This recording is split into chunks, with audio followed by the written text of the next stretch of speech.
What is going on, guys? Welcome back to your 22nd tutorial, and in this tutorial we're going to be beginning to talk about something called event handlers. Now, an event handler is basically our first step towards creating a more interactive and dynamic web page. An event handler is basically running a bit of JavaScript code in response to a user action. For example, whenever they roll over a button or whenever they click a mouse. This is when we can set the JavaScript code to run instead of just running everything right as the web page alone. So as you can see, instead of just making everything happen when the web page loads, we wait for the user's action and it creates the feel of like an interaction. So let's go ahead, and enough of me talking. It's a lot easier if you just see what's going on. So let me go ahead and mention a few things first.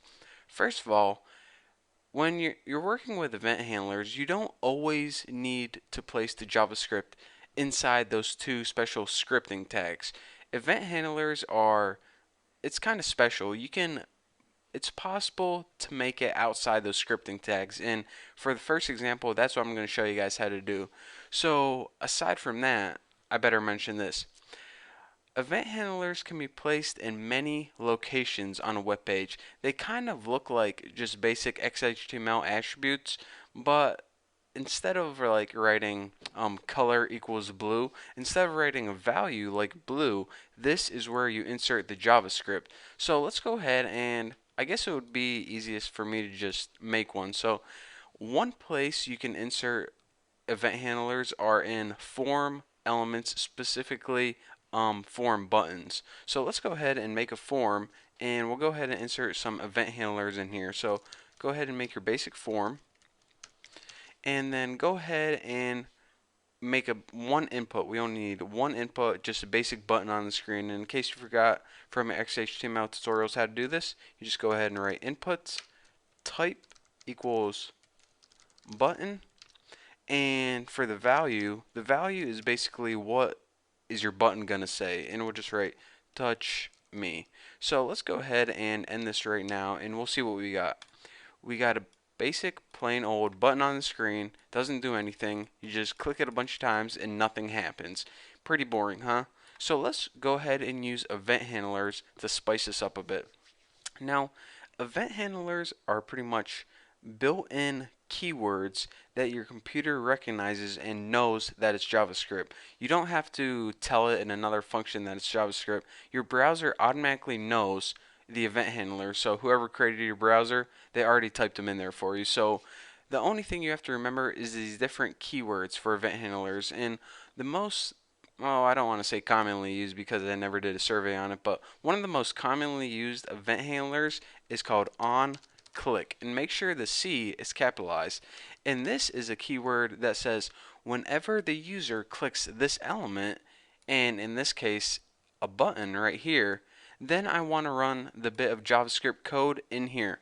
So anything you type in between these quotation marks, it has to be JavaScript code, and that's what's going to be ran whenever the user clicks this button. So go ahead, and I'm just going to make a basic alert box. So go ahead and type alert and add your parameters. But check this out. You know, however we make an alert that we usually type some text into it and we put it in double quotation marks like hey now or something like that.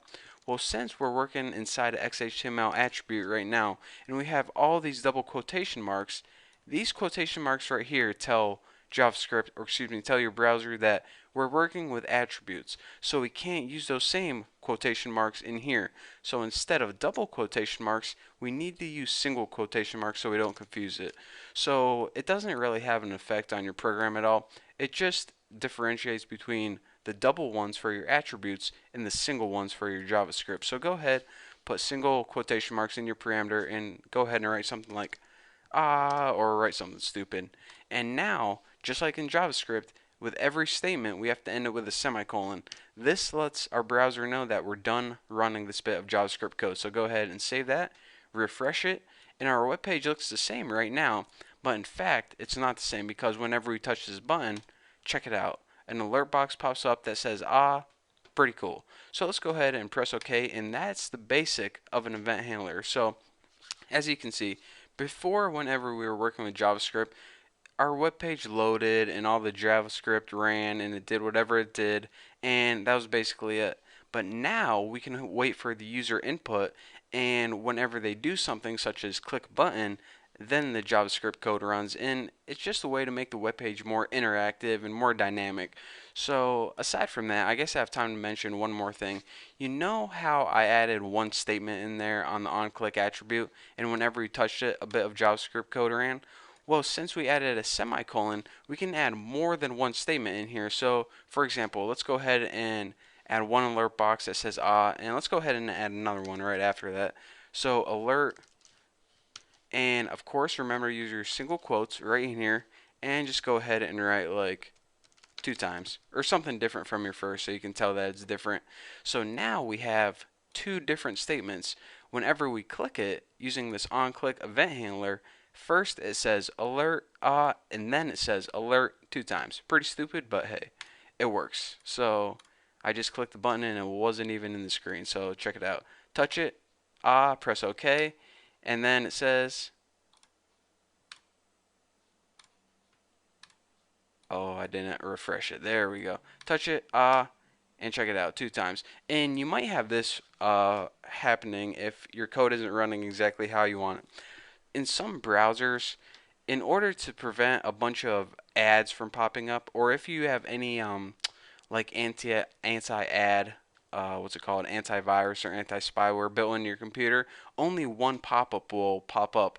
And it's not because your code is wrong, it's because your browser thinks that you're trying to post a whole bunch of ads, so it'll only pop up one at a time. So if that's happening, then that's your browser, not your code. But anyways, what I want to show you guys here is you're not limited to only one statement. You can add more than one statement. You can add 500 if you want. But you see how I added 2 statements right in here?